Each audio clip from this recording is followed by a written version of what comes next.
அனைவருக்கும் வணக்கம். நான் ஜோதிடர் தமிழரசன் பேசுகிறேன். இந்த சேனல் ஃபஸ்ட் டைம் பார்க்குறவங்க இருந்தீங்கன்னா சப்ஸ்கிரைப் பண்ணிக்கோங்க, பெல் பட்டனை கிளிக் பண்ணிக்கோங்க, ஆளுங்கிற ஆப்ஷன் இருக்கும், அதையும் செலக்ட் பண்ணிக்கோங்க. அப்போ தான் நாங்கள் போடுற வீடியோஸ் எல்லாமே உங்களுக்கு நோட்டிஃபிகேஷன் வரும். இன்றைக்கி நம்ம இந்த வீடியோவில் பார்க்க போகிற தலைப்பு பரணி நட்சத்திரம்.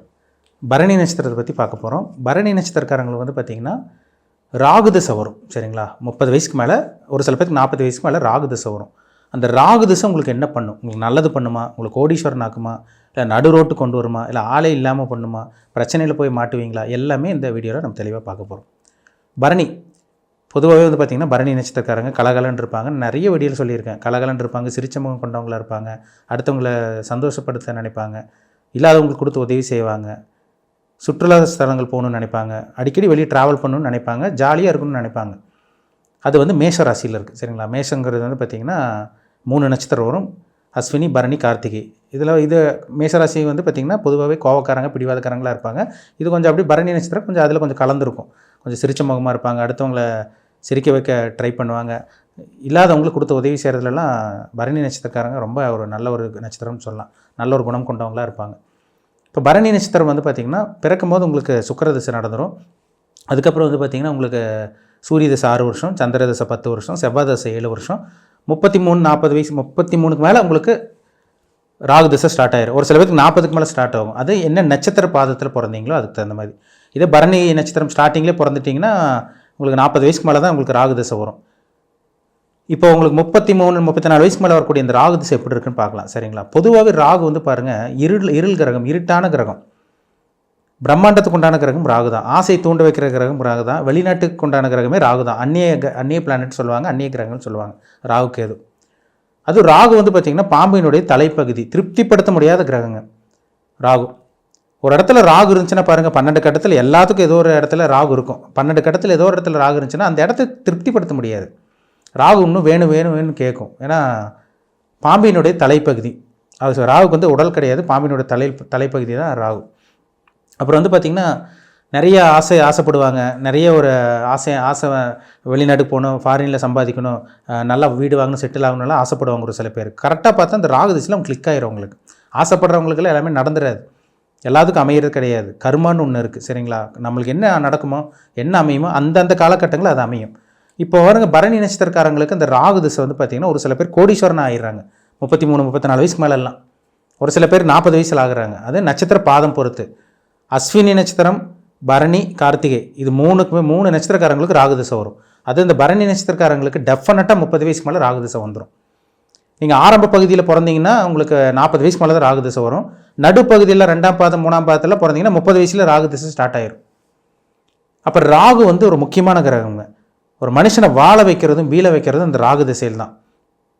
தவறான பழக்க வழக்கங்கள் வருமா, இல்லீகல் கான்ட்ராக்ட் இந்த மாதிரி எல்லாம் கொண்டு போகிறது, சட்டத்துக்கு புறமான செயல்கள் செய்கிறது, இதெல்லாமே இந்த ராகு திசையில் தான் பண்ணுவாங்க. ராகு நல்ல ஒரு இடத்துல இருந்து, நல்ல ஒரு பக்காவான ஒரு இடத்துல இருந்துச்சுன்னா அந்த ராகு திசை கொட்டி கொடுக்குற ராகு திசை மாறிடும். மிகப்பெரிய பிரம்மாண்டமான கோடீஸ்வரன் ஆகிறவங்களாம் பாருங்கள், இந்த ராகு திசையில் தான் ஆவாங்க. 30 வயசுக்கு மேலே வரக்கூடிய ராகு திசையில் தான் அவங்களை கோடீஸ்வரனை மாற்றி விட்டுரும். ஆளை தூக்கி விட்டுரு ஒரு வழியாக, அடுத்த கட்டத்துக்கு போயிடுவாங்க. கோபுர உச்சிக்கு போய் கொண்டு போய் விடுன்னு சொல்கிறாங்க பார்த்தீங்களா, இந்த ராகு திசையில் தான். ஒன்றுமே இருக்காதுங்க, நடு ரோட்டில் இருப்பாங்க. சம்பளம் இருக்காது, சரின்னு சம்பளம் இருக்காது, பணம் கையில் இருக்காது, சொந்த வீட்டில் இருக்க மாட்டாங்க, வாடகை வீட்டில் இருப்பாங்க, சுற்றி நிறைய கடன் இருக்கும். திடீர்னு 35 வயசுக்கு அப்புறம் எப்படி பணக்காரனானு அவங்களுக்கே தெரியாது. இந்த மறைமுகமாக பணம் வர்றது, இந்த ஷேர் மார்க்கெட்டில் சம்பாதிக்கிறது, இந்த லாட்ரி ரேஸ், இந்த ஸ்பெகுலேஷன் சம்மந்தப்பட்ட அந்த பிஸ்னஸில் சம்பாதிக்கிறது, ஸ்டாக் மார்க்கெட்டில் பெரிய ஆள் ஆகிறது, எல்லாமே இந்த ராகு திசையில் தான் அமையும். ஒரு சில பேர் வெளிநாட்டில் போவாங்க. வெளிநாட்டில் போய் வந்து பார்த்திங்கன்னா இந்த ஏற்றுமதி இம்போர்ட் எக்ஸ்போர்ட் அண்ட் பிஸ்னஸ் பண்ணுறாங்க பார்த்தீங்களா, அதில் சம்பாதிச்சிருவாங்க. உள்நாட்டு விட்டு வெளிநாட்டில் போய் சம்பாதிக்கிறது, எக்ஸ்போர்ட் அண்ட் இம்போர்ட் பிஸ்னஸ்லாம் சம்பாதிக்கிறது எல்லாம் இந்த ராகு திசையில் கொடுக்கும். பெரிய கோடீஸ்வரன் ஆக்கும் இந்த ராகு திசையில்.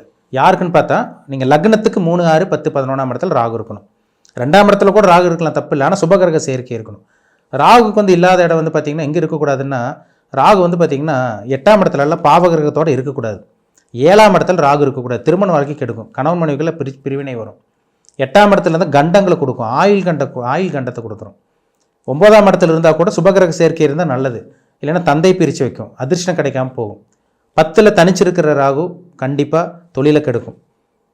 ஆனால் உபஜயஸ்தானத்தில் இருக்கலாம், ஆனால் சுபகிரகத்தோட தொடர்பு இருக்கணும்.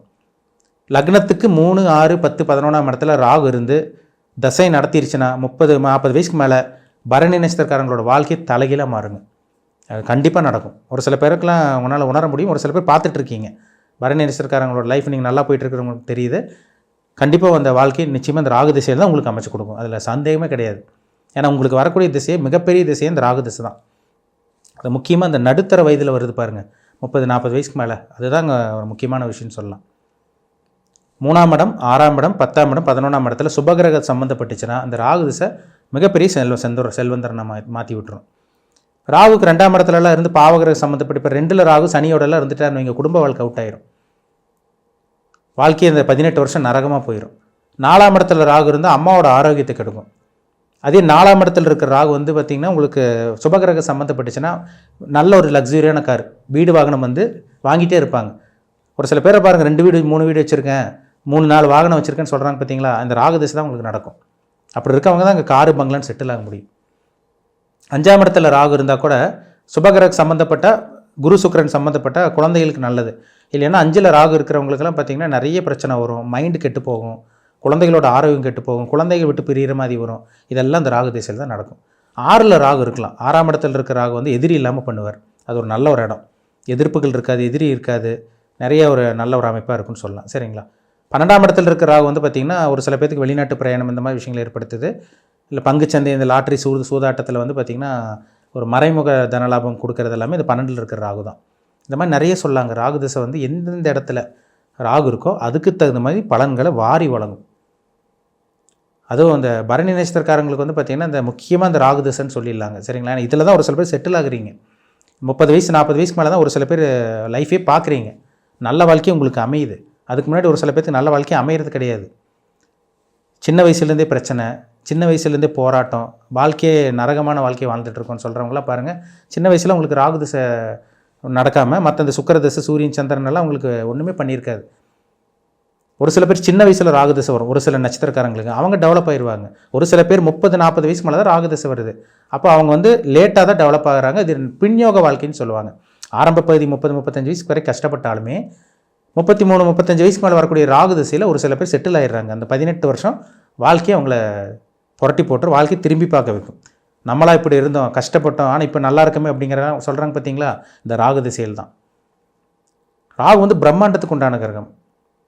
உலகத்தில் இருக்க அத்தனை இன்பம், அத்தனை சொகுசான விஷயங்கள் அத்தனையுமே கொடுக்குறது இந்த ராகு தாங்க.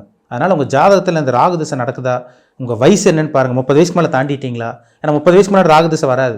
30 வயசு 33 வயசு தாண்டினவங்களுக்கு தான் இந்த ராகு திசை வரும். ஒரு சில பேர்த்துக்கு வரும் 28-29 வரக்கு வாய்ப்பு இருக்குது. சுக்கிரனோட நட்சத்திரம் என்ன நட்சத்திரத்தில் பிறந்தீங்க, பரணி கடைசி பகுதியில் பிறந்தீங்களா, ஆரம்ப பகுதியில் பிறந்தீங்களா, அதுக்கு தகுந்த மாதிரி பலன்கள் கண்டிப்பாக மாறுபடும். உங்கள் பிறப்பு ஜாதகத்தை செக் பண்ணுங்கள். உங்களுக்கு ராகு கொட்டி கொடுக்குற ராகுவா, ராகு நல்லது பண்ணுவாரா, இல்லை ராகு உங்களுக்கு கெடுதல் பண்ண போகிறாரா, என்ன அமைப்பில் இருக்கீங்க, என்ன லக்னத்தில் பிறந்திருக்கீங்க. பரணி நட்சத்திரம் கன்ஃபார்ம் ஆயிடுச்சு, மேஷராசின்னு கன்ஃபார்ம் ஆயிடுச்சு. என்ன லக்னம், அது குறிப்பிட்டு சொல்லப்போனால் மேஷம், ரிஷபம், கடகம், கன்னி, மகரம், இந்த லக்னத்தில் இந்த இடத்துல ராகு இருக்கிறது ரொம்ப நல்லது. அப்போ அந்த லக்னத்துக்கு இந்த 5 இடமா வரணும் உங்களுக்கு.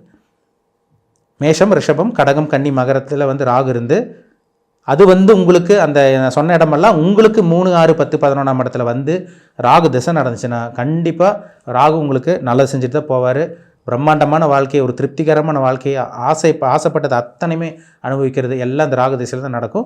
செக் பண்ணுங்கள், உங்கள் பிறப்பு ஜாதகத்தை செக் பண்ணுங்கள். உங்களுக்கு ராகு திசை நடக்குதான்னு தெளிவாக பார்த்து தெரிஞ்சுக்குங்க. சரிங்களா. மீண்டும் அடுத்த பதிவில் சந்திக்கும் வரை உங்களிடமிருந்து விடைபெறுவது உங்கள் ஜோதிடர் தமிழரசன். இந்த சேனல் பிடிச்சிருந்தா உங்கள் நண்பர் உறவினருக்கும் ஷேர் பண்ணுங்கள், லைக் பண்ணுங்கள், சப்ஸ்கிரைப் பண்ணுங்கள். பெல் பட்டனை கிளிக் பண்ணிக்கோங்க. ஆளுங்கிற ஆப்ஷன் இருக்கும், அதையும் செலக்ட் பண்ணிக்கோங்க. அப்போ தான் நாங்கள் போடுற பதிவுகள் எல்லாமே உங்களை வந்து சேரும். நன்றி, வணக்கம்.